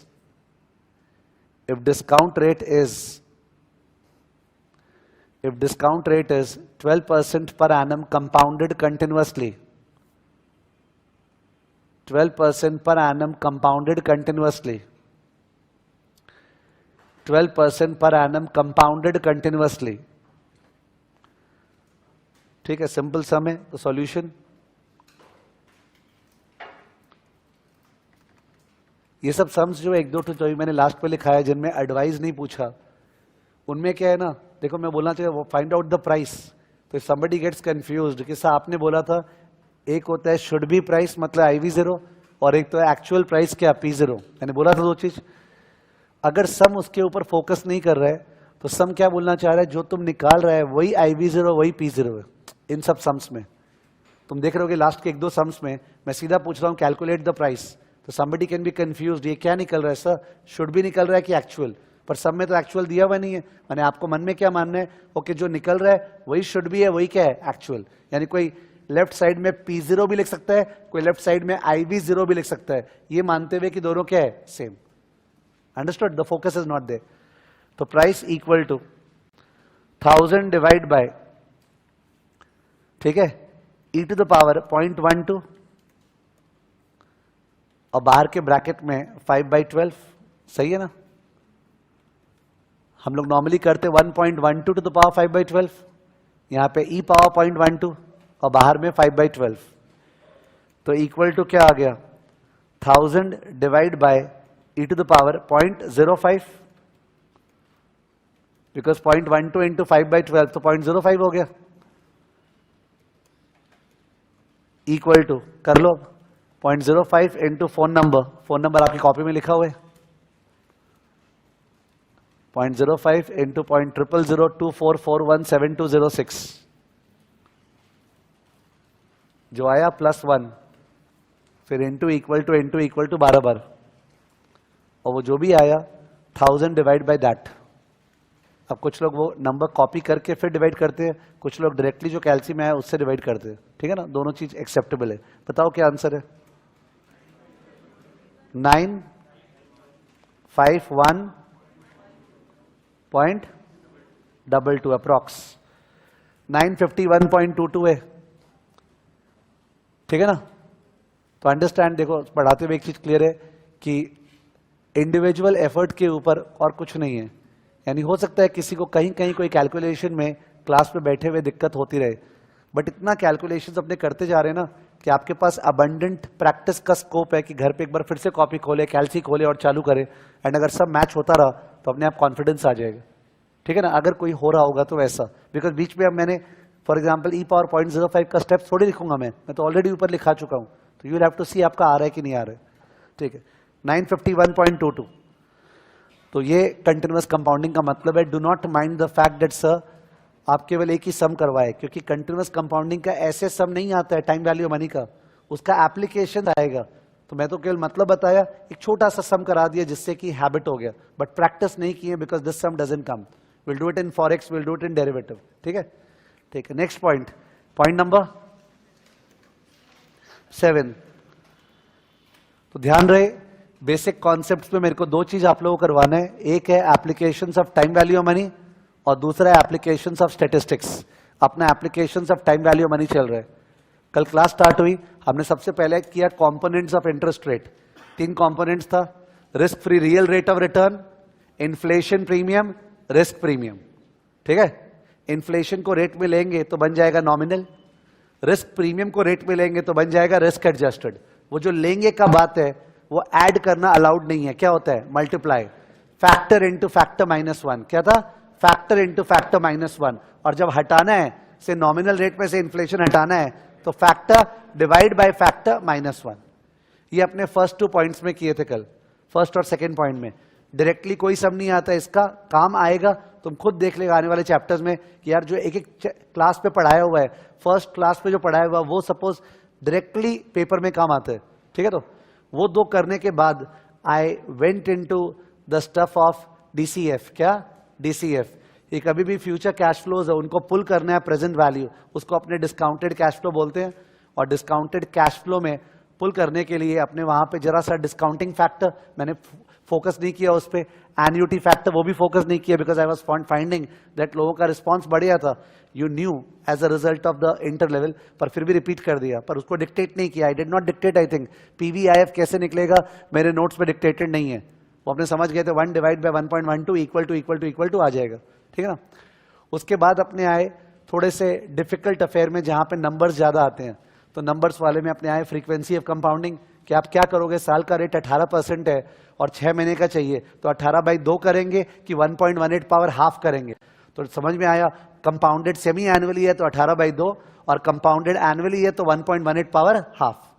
फिर अपने सोचे सा half के बदले गंदा power आ गया तो 5/3, 7/9 ये सब आ गया, तो उस केस में डर्टी पावर का एक तरीका बताया। The class ended over there. आज अपने वही चीज को प्रैक्टिस कर रहे थे और नया कॉन्सेप्ट कौन सा किया है, कंटिन्यूअस कंपाउंडिंग। ठीक है, तो नंबर ऑफ पेजेस से ये नहीं है कि बहुत ज्यादा कवर हो गया है, कवर जरा सा हुआ है, कैपेसिटी होना चाहिए बोलने का कि यार समराइज्ड वे में क्या क्या हुआ है, इस पॉइंट में क्या सीखे, इस पॉइंट में क्या सीखे। ठीक है, तब पेजेस छोटे बन जाते हैं, यू फील दैट हाँ कुछ हुआ ही नहीं यार, सिंपल चीज चल रहा है। ठीक है, चलो next point number 7। Point number 7 है perpetuity. Point number 7 perpetuity. Perpetuity जो है उसका भी जनरली सबको आइडिया होता है, कॉन्सेप्ट भी स्ट्रेट फॉरवर्ड है, फॉर्मूला भी इजी होता है। परपेचुइटी का मतलब होता है an annuity which will continue forever, जिंदगी भर का annuity is called a perpetuity. कोई रियल लाइफ एग्जांपल? यस, एक तो कुछ लोग अपने रिटायरमेंट पे, suppose you retire at the age of 60, तो some people at the time of retirement buy insurance which will pay them till their death. मतलब insurance company के पास जमा किए से 40 लाख रुपया और उसके बाद इंश्योरेंस कंपनी हर महीना उनको देगा सपोज 45,000 टिल लाइफ। समझ गए? तो it is sort of perpetuity. ठीक है, एक तो वो एग्जांपल है, इंश्योरेंस प्रोडक्ट ऐसा होता है और बहुत पॉपुलर प्रोडक्ट है, because everybody who is retiring is afraid of outliving his assets. Outliving his assets का मतलब आपका जो पैसा है आप खुद ही अगर मैनेज कर रहे हो, क्या पता आपको लगा आप 20 साल और जियोगे, पर आप 90 साल 30 साल जी लिए, तो बाकी 10 साल आपका खर्चा कहां से चलेगा? पीपल आर अफ्रेड, तो वो लोग इंश्योरेंस कंपनी के पास जाते हैं and they buy an insurance product which will pay them till life. It's called perpetuity, because जिंदगी भर वो पैसा मिलता रहेगा। दूसरा एग्जाम्पल परपेचुइटी का जो अपने काम आएगा एसएफएम में, वो है no growth company. No, N O no, no growth company एक ऐसी कंपनी है जो ग्रो नहीं करने वाली है। ठीक है, तो अपना फोरकास्ट है कि सर उस कंपनी का जो अर्निंग पर शेयर है ईपीएस और वही डिविडेंड पर शेयर है डीपीएस, बिकॉज जो नो ग्रोथ कंपनी है क्या वो प्लाउ बैक करेगी? नहीं। अपने प्लाउ बैक क्यों करते हैं? ग्रोथ के लिए। बट अगर हम लोग का ग्रोथ ही नहीं है तो हम लोग जो भी अर्न करेंगे सीधा डिविडेंड डिस्ट्रीब्यूट। तो अपना एक अंदाजा है कि एक कंपनी है जिसका डिविडेंड जो है 12 फॉर एवर होगा, जिंदगी भर 12 रुपया डिविडेंड होगा। तो तुम अगर उसका स्टॉक बाई करता है, you are going to get a perpetuity of 12 forever. What should you pay for the price of the share today? तो वो 12 का पीवी करना है। अंडरस्टूड? तो परपेचुइटी का मतलब एक कांस्टेंट अमाउंट है, पर उसमें पीवीएफ लगा नहीं पा रहे हैं। इनटू पीवीएफ कैसे करें? बिकॉज वो तो इन्फिनिटी टाइम्स है ना, उसको बोलते हैं परपेचुइटी। ठीक है, तो now by a simple formula in GP, वो जो एपीजीपी होता था ना, तो जीपी के सिंपल फॉर्मूला से परपेचुइटी का एक सिंगल सा आंसर आ जाता है। वो आंसर आप लोग का किया हुआ है, the answer is A by I. A by I का फॉर्मूला जो है I am sure most people know का किया हुआ होगा। This is the formula for the present value of perpetuity. Present value of perpetuity. It does not make sense for me to even show the steps of the GP I was talking about, because we are not talking about APGP over here. तो अगर देखो बहुत सारे results है finance में, कुछ results derivative से आए होंगे, कोई इंटीग्रेशन से आए होंगे, कोई जीपी से आए हैं। अपने कंसर्न्ड है उन रिजल्ट से और उनके इंट्यूशन से, नॉट विद उनके डेरिवेशन से। तो accordingly present value of perpetuity का फॉर्मूला क्या है? ए बाय आई। ठीक है, तो अगर 12 रुपीज था, याद होगा 12 जिंदगी में मिलने वाला है। I a required rate of return. Required rate of return कल के नॉलेज के अनुसार risk free real rate of return, inflation premium and risk premium. Required rate of return, risk free real rate of return, inflation premium, risk premium. Argument wise पूछ रहा हूं, अगर तुम कोई स्टॉक में पैसा लगा रहे तो क्या अपना कंजम्पशन सैक्रिफाइस कर रहे हैं? हाँ, मेरा पैसा हम आज कंज्यूम नहीं कर पाएंगे, तो आई वॉन्ट आरएफ रियल। क्या तुम इन्फ्लेशन सफर करने वाला है? यस, चीजों का दाम बढ़ते जाएगा। तो I want RF nominal, I want RF nominal. क्या तुम रिस्क ले रहे हैं? यस। अगर स्टॉक में रिस्क नहीं है तो क्या चीज में है? तो you want what? Risk adjusted nominal. तो वो जो रिस्क एडजस्टेड नॉमिनल रेट है वो आप लोग सीएपीएम से कर रखे हो, RF plus RA minus RF into beta. Okay, जो हम लोग बहुत बढ़िया से एसएफएम में करेंगे, वही तो मेन पोर्टफोलियो वाला स्टफ है। तो उससे कर कुरा के आपका आंसर आया। सपोज द आंसर इज, मैं गुड फिगर्स ले रहा हूं जिससे कि फ्लुएंसी हो बोलने में। Required rate of return is 10%। ठीक है, ऑल्दो 10 से ऊपर ही होगा, but I took 10 so that I can communicate. तो डिवाइड बाय 0.1 किए तो कितना आंसर आ गया? 120। तो शेयर का दाम 120 होना चाहिए। इससे इजी मैथ्स पैदा नहीं हुए, just a by i, 12 by 0.1 is 120। ठीक है, तो people really feel it very very simple and silly in fact because of the easiness. 120 जो है, मैंने बोला ये फॉर्मूला जीपी से आया है, बट जो सीए स्टूडेंट है वो हर एपी जीपी या फिर कैलकुलस को अपने अनुसार कॉमन सेंस में डाल देते हैं, और वही स्मार्टनेस चाहिए कि सर इसी चीज को एक बार without AP GP common sense से बोले। हाँ बोलते हैं, अगर तुमको 12 रुपया कोई देने वाला है, 12 रुपया 12 रुपया 12 रुपया, और वो 10% है, वो 12 10% है, तो जाहिर है 100% क्या है? 120। तुम अगर 120 आज देगा और तुमको 10% चाहिए तो 120 का 10% 12 हुआ ना। तो वही तो बात है कि 12 मिलने वाला और 10% चाहिए तो कितना देंगे? 120। It doesn't require any GP, एकदम टॉकेटिव वे में वी कैन एक्सप्लेन। ठीक है, तो परपेचुइटी का फॉर्मूला है a by i। क्या फॉर्मूला है? a by i। Present value of perpetuity is a by i। इसमें एक जरा सा छोटा सा चीज है जिसके कारण सम्स रॉन्ग हो सकते हैं। क्या? ध्यान दीजिएगा। 0 1 2 3, 5वें साल से परपेचुइटी मिलने वाला है। कब से? 5वें साल के एंड से। जो 12 12 12 12 12 12 है वो आज जहां खड़े हैं आज से नहीं मिलेगा। 5वां साल का एंड से मेरे को 12 12 12 12 मिलेगा, उसका प्रेजेंट वैल्यू आज निकालना है। जैसे ही आप देखोगे कि 12 12 12 फॉर एवर है तो परपेचुइटी याद आ जाएगा। ठीक है, मैं जरा सा यहां पे ठीक कर दूं। 6 7 to infinity, 12 12 to infinity, correct है। अब अपने को इन सब का प्रेजेंट वैल्यू ध्यान रखिए यहां लाना है। तो as soon as you will see that sir 12 12 to infinity है, आपको समझ में आ गया कि it will be 12 by i। 12 by i, i अपना 10% था, मुंह जवानी आंसर आ गया 12 by 0.1 equal to what? 120। But the catch is that वो जो 120 आंसर आया, वो 120 आंसर प्रेजेंट वैल्यू है ना। क्या है वो? Present value. तो वो आता है एक पीरियड पहले, यानी कहां पे आया? 4। This is the only thing you have to remember कि परपेचुइटी का जब प्रेजेंट वैल्यू करते हैं तो जहां से परपेचुइटी स्टार्ट हो रहा है आंसर वहां नहीं आ रहा है उसके एक पीरियड पहले। जहां से परपेचुइटी स्टार्ट हो रहा है आंसर वहां नहीं आ रहा उससे एक पीरियड पहले। ठीक है, अभी आप स्ट्रेस के साथ सुन रहे हो, ये मतलब आप लोग थोड़ा स्ट्रेस देके सुन रहे हो, जबकि एक बार स्ट्रेस को हटाएं। सपोज मैं बोलता तुमको मिलेगा 12 12 रुपया, ठीक है, जिंदगी भर इस साल के एंड से, अभी जहां खड़ा है हर साल मिलेगा, तो नेचुरली तुम लोग करते 12 by 0.1 और आंसर बोलते आ गया। तो नॉर्मली भी तो ये तो हम लोग आज खड़े हैं तो यहां से थोड़ी मिलेगा आंसर आए, अपने को जो पैसा मिलेगा वो इस साल के एंड से मिलेगा। ठीक है, तो आंसर कब आता है? आज, बिकॉज प्रेजेंट वैल्यू है ना। तो अगर 5 से चालू हो रहा है तो आंसर कहां पे आ रहा है? 4।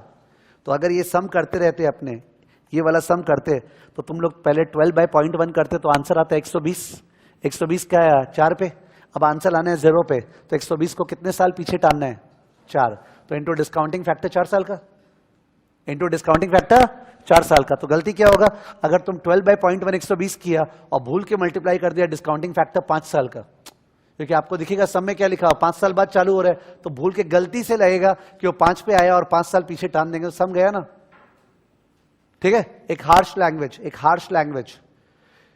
आई am not a paper setter, I am not a paper checker, I am दूर दूर से not connected with the CA institute. However, जिन लोग का पेपर्स के बारे में सेटिस्फैक्शन नहीं होता, पेपर आ गया, suppose somebody did not pass, या suppose somebody did not get a exemption, या suppose somebody did not get a 90, वो डिपेंड करता है उसका एक्सपेक्टेशन क्या था, और वो डिससेटिस्फाइड हुआ।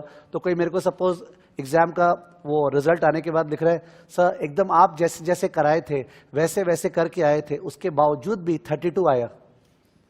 उसका बोलने का मतलब है आप सब गलती कराए थे, बिकॉज बोल रहा क्या language, look at the language, आप जैसे जैसे कराए थे हम तो वैसे वैसे ही करके आए थे। ठीक है, तो इन दैट केस वहां वही बोलना पड़ता है। एक काम करो, अपना पेपर का स्कैन कॉपी एक बार मेरे को मेल पे कर दो, भेज दो, तो मैं एक बार देख लेता हूं क्या किया है क्या नहीं किया है, उस समय वही बोला जा सकता है। अब on the basis of my observation of the papers which people have sent me after they were dissatisfied, I have seen that part marking जो है ना ऑलमोस्ट नेग्लिजिबल है, देते नहीं है पार्ट मार्किंग ये लोग, अनलेस अनटिल क्वेश्चन में पार्ट्स था। क्वेश्चन में पार्ट्स था ना, पहले ये निकालो, फिर ये निकालो, फिर ये निकालो, फिर ये निकालो, तब तो वो टिक करके पार्ट मार्क्स दे रहे हैं। पर अगर क्वेश्चन एक ही था ना, सीधा वैल्यू ऑफ द शेयर निकालना है, और suppose value of the share निकालने में बहुत जाइगेंटिक सम, आपको ये निकालना है, वो निकालना है, वो निकालना है, नहीं दे रहे वो marks. He is looking at the answer. Now this is the harsh reality. खुश करके तो फायदा नहीं होगा ना, one has to face the facts. तो बहुत ज्यादा डेंजरस हो जाता है अपने लिए कि अपने आंसर्स मिला के आए। सिली मिस्टेक है ना ये तो। सपोज 12/0.1 किया, तुमने 120 आया, फिर 5 साल पीछे टाल लिया, उस पर कुछ पार्ट मार्किंग तो बनता है, एक मार्क्स भी नहीं मिलेगा। This is a fact, the way the corrections are taking place. तो one has to be very very cautious. इसलिए इस बार जो मैथ दिया है मैंने आप लोग को, अभी तो अपने मैथ चालू नहीं किए, उस मैथ में हर क्वेश्चन का इंस्टीट्यूट का सॉल्यूशन उसके बाद में दे दिए। समय सॉल्यूशन है, समय सॉल्यूशन है। वो लोग का सॉल्यूशन इस तरह दिया है कि अपने को अल्टीमेटली आंसर उन लोग का लाना पड़ेगा, बिकॉज कोई सुनवाई नहीं है। If you write some other assumption, ये वो कुछ नहीं, मेरा आंसर मैच होना चाहिए। तो we'll have to adapt ourself to whatever they have done. ठीक है, ऑफ कोर्स वो लोग का करने का तरीका बहुत गंदा है, वो तरीका आपका अलग हो सकता है जिससे समझ में आए, बिकॉज उससे रिटेन रहेगा। तो अपने अपने तरीके से करेंगे, पर आंसर कौन सा लाएंगे, वही जो वो लोग लाए। ठीक है, तो माने आंसर्स मैच करना एग्जाम में एकदम नेसेसरी है। There could be some topics जहां पे, जैसे आप सीए इंटर याद करो, तो वर्किंग कैपिटल मैनेजमेंट में जब फोरकास्ट करते हैं ना, बड़ा सम जो आता है, उसमें एडमिनिस्ट्रेटिव ओवरहेड को कुछ लोग प्रोडक्शन में मानते हैं, कुछ लोग नहीं मानते हैं। तो एक दो एरियाज है जहां पे अजम्पशंस अलाउड है, बट वरना नहीं अलाउड है। हर जगह आंसर आना चाहिए। ठीक है, तो I diverted just a bit because to tell you that silly mistakes नहीं चलेगा एग्जाम में। हाँ, कैलकुलेशन रॉन्ग हो गया तो भी जीरो। कोई चीज का पूरा राइट किया और कैलकुलेशन रॉन्ग कर दिया तो भी मार्क्स नहीं मिल रहा है। ठीक है, ये वाला हाल है करेक्शंस के अंदर। ठीक है, तो इसलिए कैलकुलेशन एक्यूरेसी भी चाहिए। ठीक है, अपार्ट फ्रॉम नॉलेज। खैर, coming to the topic, perpetuity का प्रेजेंट वैल्यू का फॉर्मूला क्या है, A/I, और आंसर जो है वो कहां पे आता है, 1 साल पहले, 1 साल पहले, that is to be known. Correct, लिख दो प्लीज।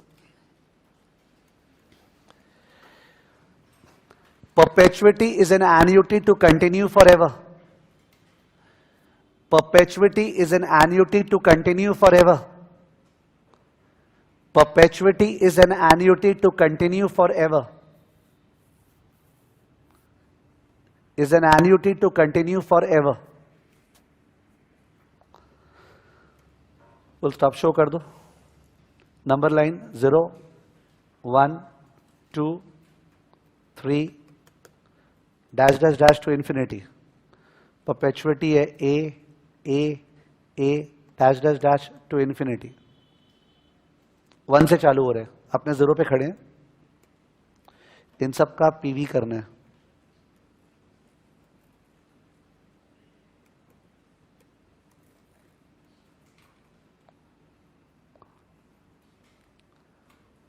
ठीक है, बाद में किसी का ये डाउट नहीं है कि सर प्रेजेंट वैल्यू और इंट्रिंसिक वैल्यू में क्या डिफरेंस है। हो सकता है आ जाए आपके मन में, प्रेजेंट वैल्यू और इंट्रिंसिक वैल्यू में क्या डिफरेंस है, दोनों सेम ही तो है। प्रेजेंट वैल्यू एक जनरल टर्म है, प्रेजेंट वैल्यू तो कोई भी चीज का हो सकता है। लायबिलिटी का प्रेजेंट वैल्यू निकाल सकते हैं, तुम्हारा कुछ लायबिलिटीज है उसका पीवी, यस निकाल सकते हैं, पर उसको इंट्रिंसिक वैल्यू नहीं बोलते। इंट्रिंसिक वैल्यू केवल एसेट का होता है, और प्रेजेंट वैल्यू तो किसी भी चीज का हो सकता है, लायबिलिटी का, एसेट का वगैरह। ठीक है ना, ओके। तो ये प्रेजेंट वैल्यू निकालना है, तो कैसे निकालेंगे, लिख दो PV equal to A divide by 1 plus I, first वाले को टाना, plus A divide by 1 plus I the whole square, second वाले को टाना, plus A divide by 1 plus I the whole cube, third वाले को, ऐसे करते करते टू इन्फिनिटी। ठीक है, बट ये जो हमने किया इसका सीधा फॉर्मूला क्या है, A/I, यानी आपको ये सब नहीं करना है, you don't have to pull single amount. ठीक है, मैंने लिखाया नहीं जीपी वगैरह, बट अगर कोई पर्सन है तो इन दैट केस वो देख सकता है, if you divide the second term by the first term it's coming to 1/1 plus i, if you divide the third term by the second term it is 1/1 plus i, so there is a common ratio ना, ratio common है इसलिए GP लग रहा है। तो first term divide by 1 minus common ratio कोई करेगा side में जाके, 1 सेकंड में प्रूव हो जाएगा formula, which I don't want to go into. ठीक है, तो the formula is A/I, simplest formula in finance. ठीक है, A/I, present value of perpetuity. नीचे लिख दो रिमेंबर, नीचे लिख दो remember that the answer comes 1 period back. Remember that the answer comes one period back. That the answer comes one period back. आपको graph पे दिख रहा है, एन्युटी स्टार्ट हुआ था 1 से, एन्युटी स्टार्ट हुआ था 1 से, पर आंसर कहां पे आया? 0 पे. The answer comes one period back. ठीक है,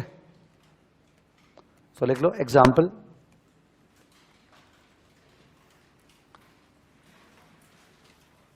What should be the price of an instrument? What should be the price of an instrument? What should be the price of an instrument which will pay? What should be the price of an instrument which will pay 40,000 at the end of each year forever? 40,000 at the end of each year forever. 40,000 at the end of each year forever. Starting 10 years from now.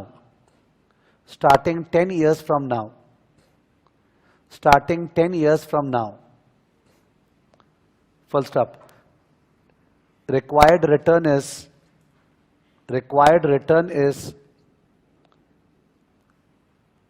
12.5% per annum. Required return is 12.5% per annum. ठीक है, तो ये question है. Verbally करे एक बार, verbally rhythm रहेगा. जैसे सोच रहे हैं कि सीपीटी का एग्जाम चल रहा है तो वैसे कैसे करते. तो उस केस में क्या अमाउंट है? 40,000 है क्या? तो कैल्सी में 40,000 डिवाइड बाय 0.125. कैल्सी में जो लोग कर रहे हैं 40,000 डिवाइड बाय 0.125, कुछ आया? कितना? 3 लाख 3,20,000. 3,20,000 कहां पे आया? 9. 10 से चालू हुआ तो 9 पे आया. अब 3,20 को पीछे टालना है तो आप 12.5% का 9 साल का डिस्काउंटिंग फैक्टर निकाल लो.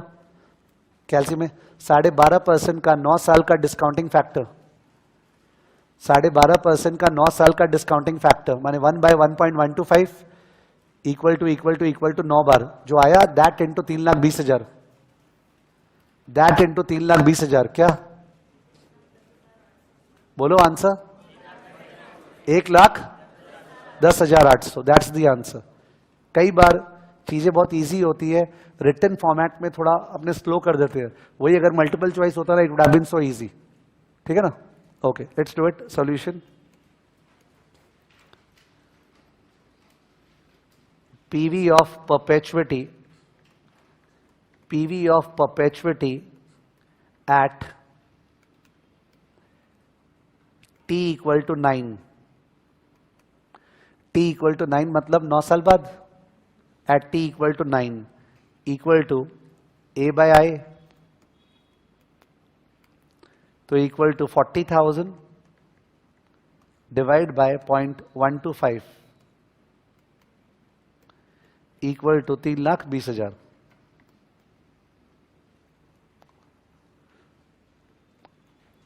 Next line, therefore, PV today,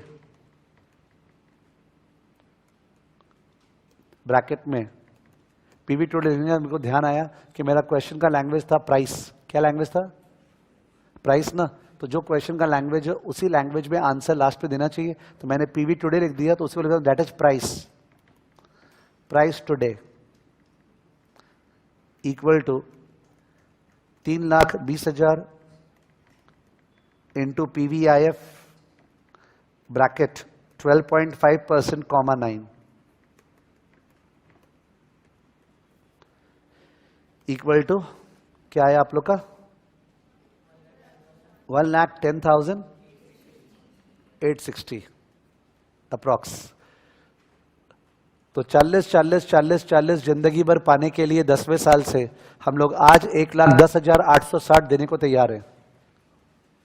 किसी किसी स्टूडेंट को कॉमन सेंस वाइज ये सूट नहीं करता है. मैं बोला ना, आंसर्स आने के बाद आदमी अपना कॉमन सेंस लगाए, तो कभी कभी कॉमन सेंस इसमें सूट नहीं करता. लगता है यार 1,10,000 केवल और 40 जिंदगी भर मिलेगा. Think about the intuition. तुम्हारे मन में आ सकता है कि 1,10 जो है वो दे रहे हैं केवल, और 40 तो जिंदगी भर मिलेगा. 3 बार में तो 1,20 हो गया.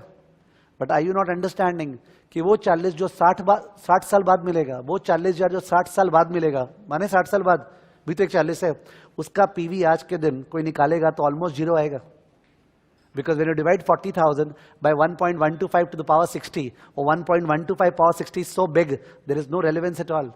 तो वो जो 100 साल बाद आएगा उसका पीवी 0 in the calculator, समझ गया? तो it should hit intuition also, यही वाला फिगर है 1,10,860, ठीक है? ओके, तो व्हाटएवर, ये परपेचुइटी का एक बार डिस्कशन हो गया A by I, ठीक है? पॉइंट नंबर 8 इंपॉर्टेंट मार्क करें, पॉइंट नंबर 8 को इंपॉर्टेंट मार्क करें और लिखें परपेचुअल ग्रोथ। इंपॉर्टेंट मार्क कराने का मतलब होता है ये चीज एग्जाम में बहुत ज्यादा आता है, ओके? परपेचुअल ग्रोथ, तो इस बार भी परपेचुअल वर्ड है, पर what is perpetual? Not the amount but the growth. कोई चीज है जो एक कांस्टेंट रेट से जिंदगी भर ग्रो करते रहेगा, कोई चीज है जो कांस्टेंट रेट से जिंदगी भर ग्रो करते रहेगा तो बोलते हैं परपेचुअल ग्रोथ, ठीक है?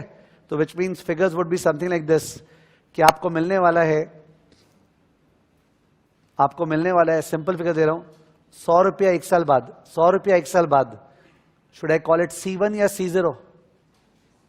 100 रुपया मिलने वाला है 1 साल बाद, मैं इसको C1 बोलूं कि C0 बोलूं? C1, because we are standing at 0, अपने कहां खड़े हैं 0, और आपको मिलने वाला है 100 रुपया 1 साल बाद, let me call it C1। अब ये जो C1 है 100, ये ग्रो करेगा एट द रेट ऑफ से 10%, 10% is too higher rate for, तो मैं नीचे कर रहा हूं, suppose at the rate of 5%, तो C2 will be 105, C3 will be 105 से 5% ज्यादा, which is 110.25, and so on for ever. तो ये भी तो परपेचुइटी है, बट यहां पे अमाउंट कांस्टेंट है कि ग्रोथ कांस्टेंट है?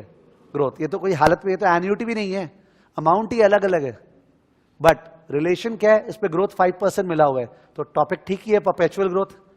अब इन सब का अपने को पीवी निकालना है, फिर से आपको पीवी के नाम से समझ में आ रहा है कि आंसर 1 पे आए कि 0 पे?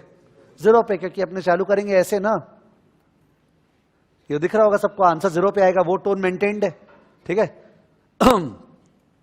और एक चीज गौर करना, ये चीज जो मैं बोल रहा हूं गौर करना, ये चीज समझाना डिफिकल्ट होता है, बट मैं ट्राई हर बार करता हूं, ठीक है? वो ये कि इस स्टोरी में, ये जो स्टोरी चालू हुआ, कैन यू सी समथिंग, मैंने ग्रोथ 5% कौन से साल से लगाया? Have a check on the board. मैंने ग्रोथ 5% कौन से साल से लगाया? Second year. ध्यान देना, इसको रिविजिट करूंगा, पर ये सटल पॉइंट जो है, ये पता नहीं समझ में नहीं आता है कि देखो ग्रोथ मैंने फर्स्ट ईयर नहीं लगाया है, 100 में डायरेक्ट लिख दिया था, ठीक है? मैंने ग्रोथ सेकेंड ईयर से लगाया। I will come to this point a bit later, एक बार मैं फिर से नॉक करूंगा आपको, अभी अपने नॉर्मल में जाते हैं, ठीक है सर? प्रेजेंट वैल्यू आएगा कब? 0 पे। अब ये प्रेजेंट वैल्यू निकालने के लिए अगर अपने निकाल रहे हैं से 12.5% से, in fact 12.5% would be a bad figure to carry out the communication. मैं मान रहा हूं 15% रिक्वायर्ड रेट ऑफ रिटर्न है, क्या? 15। तो उस केस में पहला नंबर होगा 100 डिवाइड बाय 1.15, सही है? प्लीज कैलकुलेट नहीं करें। Second figure 105 divide by 1.15 square. Third figure 110.25 divide by 1.15 cube, and so on to infinity. जैसे ही आपने लिखा सो ऑन टू इन्फिनिटी, आप समझ गए ये सॉल्व तो हो नहीं सकता है, फॉर्मूला चाहिए। 1 term, 2 term, 3 term, 4 term, 5 term कर लेंगे, जिंदगी भर कैसे करें? इसका मतलब फॉर्मूला चाहिए। ये भी जीपी है, ये भी जीपी है, ओके? ये भी जीपी है। जीपी इसलिए है बिकॉज क्या तुमको दिख रहा है, तुम हर टर्म को मल्टीप्लाई कर रहा है 1.05 से और डिवाइड कर रहा है 1.15 से। देखो 100 बाय 1.15 किए, उसके बाद next term 100 into 1.05 divide by 1.15 square, वापस से next term 105 into 1.05 divide by 1.15 cube. तो आपको दिख रहा है जब भी नेक्स्ट टर्म में जा रहे हैं 1.05 से कंपाउंड हो रहा है और 1.15 से क्या हो रहा है? डिस्काउंट। दिख रहा होगा। अब fight is going on between 15 and 5। 5% is saying that हम आंसर को बढ़ा के कंपाउंड करेंगे, और 15% इज सेइंग हम आंसर को क्या करेंगे? कम। Compounding at 5, discounting at what? 15, ठीक है? That's going on. इसका मतलब the net effect is 10%। The net effect is 10%, which means अगर इसको मान लें कि सर ये परपेचुइटी है, क्या है ये? परपेचुइटी, 100 का परपेचुइटी मान लेते एक बार, तो फॉर्मूला होगा 100 by I. But sir wrong है ये तो, क्योंकि ये तो 5% ग्रो कर रहा है। तो एक काम करें, वो जो 15 है उसमें से 5 हटा देते हैं, टानते समय 5 हटा देते हैं, टानते हैं 10 से। किसे? 10 से। चीज समझो, मैं केवल 100 ही मान रहा हूं, तो 100 मानते हुए तो मन में आर्ग्यूमेंट आएगा, सर ये तो गलत है, ये तो बढ़ रहा है 5% से, आप तो वो लिए नहीं। तो यार कोई हर्ज नहीं है, नीचे जो पुल कर रहे हैं 15 से, हम 15 के बजाय किससे पुल करेंगे? 10। तो अगर वो मेकअप करें तो formula become 100 by 0.1, the answer is 1000। The answer is 1000। Such a simple formula. यानी कि फॉर्मूला क्या हो गया? C1, याद है 100 क्या था? C1 divided by I minus G. Formula क्या है? C1 divided by I minus G. ये जो I माइनस जी लिखा है उसको समझाने का बहुत सारा तरीका है, सबसे परफेक्ट तरीका है जीपी। क्या? जीपी। अगर मैं वो सीरीज दिखाऊं, कॉमन रेशियो पुट करूं तो आ जाएगा आंसर, बट अपने को सेटिस्फैक्शन जीपी से नहीं आएगा। तुमको सेटिस्फैक्शन वैसे आएगा जो मैं ट्राई कर रहा था कि 5% से कंपाउंड हो रहा है, 15 से डिस्काउंट हो रहा है, इसीलिए वो फाइट में नेट क्या आया? 10%। अगर उसको 10% का परपेचुइटी मान ले तो काम हो गया। Is it a perfect explanation? No, because the perfect explanation is GP. ठीक है, but that perfect will not suit, it will not retain it within you. Understood? So the better explanation is G and I are fighting, sir. G is compounding, I is discounting. The fight is resolved in the denominator by I minus G. Is it okay? ये doubt student का बाद में रहता है कि sir एकदम समझ में नहीं आया नीचे में I माइनस जी क्यों करते हैं। तो मैं उसका जवाब दे रहा हूं, समझ में आने का तरीका या तो मैं जीपी से दिखाऊं, ठीक है, वो एक बार समझ में आ भी जाए, बिकॉज बहुत जन आप लोग का मैथ्स स्ट्रांग ही था +2 में, वो तो सीए करते करते मैथ्स डेप्रिशिएट हो जाता है, ठीक है ना। ओके वो काफी जन का माने, because the people are sincere, तो ऑब्वियसली +2 में स्ट्रांग ही था, समझ में आ जाएगा। But then we are diverting. The better strategy is G से कंपाउंड और आई से डिस्काउंट हो रहा है, तो नीचे में फाइट होकर फॉर्मूला आ जाता होगा, समझ गया। तो वो नजरिया चाहिए देखने का। मेरे नजर से this is also a by I, okay this is also a by I. However वो जो आई है ना वो आई माइनस जी है, बिकॉज कंपाउंड हो रहा है ना ग्रोथ से, दैट वे। आंसर कहां पे आ रहा है? 0 पे। C1 by I minus G answer कहां पे आ रहा है? 0 पे। अब डिफिकल्ट पार्ट, जी कहां से स्टार्ट हुआ था? सेकेंड ईयर से। जी कहां से स्टार्ट हुआ था? सेकेंड ईयर से। फर्स्ट ईयर से जी स्टार्ट हुआ था नहीं, सेकेंड ईयर से, समझ गए, ठीक है। ये जो सेकेंड ईयर वाला पॉइंट है ये मैं हाईलाइट नहीं कर पाऊंगा ज्यादा अभी, पर ये अपने स्टॉक्स वगैरह का सम करते समय काम आएगा, ठीक है। तो C1 by I minus G, C1 is the first cash flow, I is the required rate of return, G is the perpetual growth which starts from the second year onwards. ठीक है, तो C1 by I minus G and get the answer over here. ठीक है, तो in that case एक बार without dictate किए हुए once again CPT format में एक क्वेश्चन का आंसर निकाले, जो मैं एक बार डिक्टेट नहीं कर रहा हूं, क्यों? जिससे कि अभी आपका जो रिदम आया है उसमें टाइम डिले नहीं हो जाए। क्वेश्चन क्या है सुन लो। एक स्टॉक है, उसको बाई करने का सोच रहे हैं, एक स्टॉक को बाई करने का सोच रहे हैं। वो स्टॉक आने वाले 6 साल डिविडेंड नहीं देगा, आने वाले 6 साल डिविडेंड नहीं देगा, ये अपना फोरकास्ट है। आने वाले 6 साल नो डिविडेंड, 7वें साल से डिविडेंड चालू करेगा देना, 7वें साल से डिविडेंड देना चालू करेगा। डिविडेंड 7वें साल देगा 50, कितना? 50 फोरकास्ट है, ठीक है। वैसे फोरकास्ट सुनते समय आश्चर्य करो एज अ प्रैक्टिकल पर्सन कि कितना जोर से फेंक रहे हैं। माने कंपनी का फ्यूचर में सेल्स होगा, अर्निंग्स होगा, फिर उसके बोर्ड ऑफ डायरेक्टर्स डिसाइड करेंगे क्या डिविडेंड देना है। सर्वज्ञानी हो गए ना अपने, बोले 6 साल तक डिविडेंड नहीं देगा, 6 साल बाद डिविडेंड देगा, 7वें साल वही पता है कितना, 50। ओ तुम ही है बताने वाला, 50 देगा। और वो जो 50 है वो ग्रो करेगा eight the rate of 6% per annum for ever, 6% per annum for ever. ये पढ़ते ही आपको एग्जाम में याद आया, यार ये तो परपेचुअल ग्रोथ है, बट कहां से है? 6th ईयर से, ठीक है। और रिस्क देखते हुए required rate of return suppose 16% है, क्या है? 16%। तो सब में बोला है आज शेयर का दाम क्या होना चाहिए, आज शेयर का दाम क्या होना चाहिए। तो अपने को सारा का सारा को पुल करना है, पर आपको फॉर्मूला ध्यान आ गया कि फॉर्मूला है फर्स्ट वाला divided by I minus G. First वाला यहां पे था C6, क्या था? C6 था 50, और divide by I minus G 16 minus 6 10%। इसका मतलब 50 बाय 0.06, 50 बाय 0.06 कितना? 50 बाय 0.06 देख लो, ओ सॉरी 50 बाय 0.1 ना, 50 बाय 0.1, 50 बाय 0.1 500, 50 बाय 0.1 इज 500 है ना। तो 500 आंसर कहां पे आया? 5। मिस्टेक कर रहे हो। C6/I-G आंसर 1 साल पहले आएगा ना, आंसर आएगा 5 पे, आंसर आएगा 5 पे। वो जो आंसर 5 पे आया उसको पुल करना है आज कौन से रेट से? 16, 10 नहीं 16। अब गया, हो गया परपेचुअल ग्रोथ। अब तो नॉर्मल आई से पुल करेंगे तो 16% का फैक्टर से पुल कर देंगे। करेक्ट है? यानी सिली मिस्टेक कहां होगा? वो जो C1/I-G 1 साल पहले आता है, ध्यान रखिए। ठीक है, तो आंसर 5 पे आया, भूल के 6 साल पीछे पुल नहीं करें। कितने साल पुल करना है? 5 साल। ठीक है ना? And I hope you got the logic of I-G। ठीक है, देखिए please.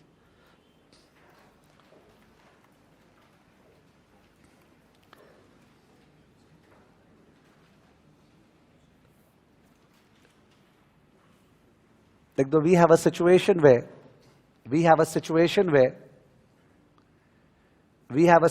where the first cash flow is C1. The first cash flow is C1 and it is going to grow. The first cash flow is C1 and it is going to grow at a constant growth of G per annum forever. G per annum forever from the second year onwards. G per annum forever from the second year onwards. G per annum forever from the second year onwards. ठीक है, show कर दो number line. 0, 1, 2, 3, dash dash dash to infinity. First cash flow C1, second cash flow C1 into 1 plus G,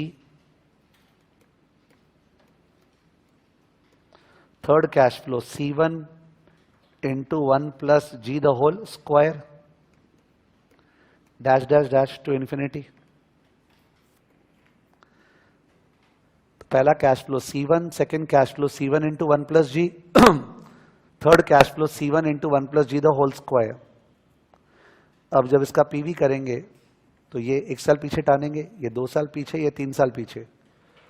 तो अगर किसी का बाद में डाउट आया कि सर आप ये क्यों बोलते जा रहे थे कि आंसर एक पीरियड पहले आता है, कहाँ से पता चल रहा है? ये डायरेक्टली यहीं से पता चल रहा है। देख लो, आपने फर्स्ट कैश फ्लो को 1 साल पीछे टान तो लिए, सेकंड को 2 साल पीछे, तो ये तो यहीं से पता चल रहा है कि आंसर जो 1 पे नहीं आने वाला है, कहाँ आने वाला है? 0। ठीक है, सबको पुल किए, पुल करने से जो आया that is the present value. ठीक है, तो ये प्रेजेंट वैल्यू नीचे दिखा रहे हैं इक्वेशन में। Present value is equal to C1 divide by 1 plus I plus next term C1 into 1 plus G divide by 1 plus I the whole square. Third term C1 into 1 plus G the whole cube, the whole square, divided by 1 plus I the whole cube, plus dash dash dash to infinity. ठीक है, तो जो part मैं skip कर रहा हूं, केवल वह मुंह से बोल रहा हूं, वो ये कोई ध्यान दे। तो second term divide by first term, second term divide by first term क्या आ रहा है? Second term divide by first term क्या आ रहा है? आप ध्यान दो तो 1 plus G by 1 plus I, देख लो। और third term divide by second term भी क्या आ रहा है? 1 plus G by 1 plus I। यही तो कॉमन रेशियो हो गया। तो अगर यहाँ नोट्स लिखाते जीपी का भी, उससे भी प्रूफ कर सकते थे, बट वो काम आएगा नहीं, तो लिखा के फायदा नहीं है। ठीक है, तो next line, we find that there is compounding at G and discounting at I. There is compounding at G and discounting at I. There is compounding at G and discounting at I.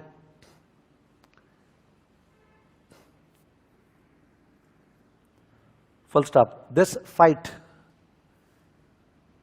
fight between G and I this fight between G and I results in the formula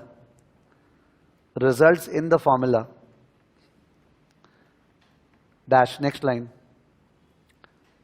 PV equal to C1 divided by I minus G, C1 divide by I minus G. तो जब भी तुमको ये doubt आया कि I minus जी क्यों होता है, वो जो लैंग्वेज लिखा है कि वी फाइंड दैट G पे कंपाउंड और I पे डिस्काउंटर और फाइट I माइनस जी, और परफेक्शन के लिए GP, ठीक है, दिस नो अदर वे। तो C1 divide by I minus G, ठीक है, इसको बॉक्स में डाले, इंपॉर्टेंट फॉर्मूला है, और लिख दिए नीचे फिर से, remember that the answer comes one period back, लिख दो, remember that the answer comes one period back, remember that the answer comes one period back, remember that the answer comes one period back।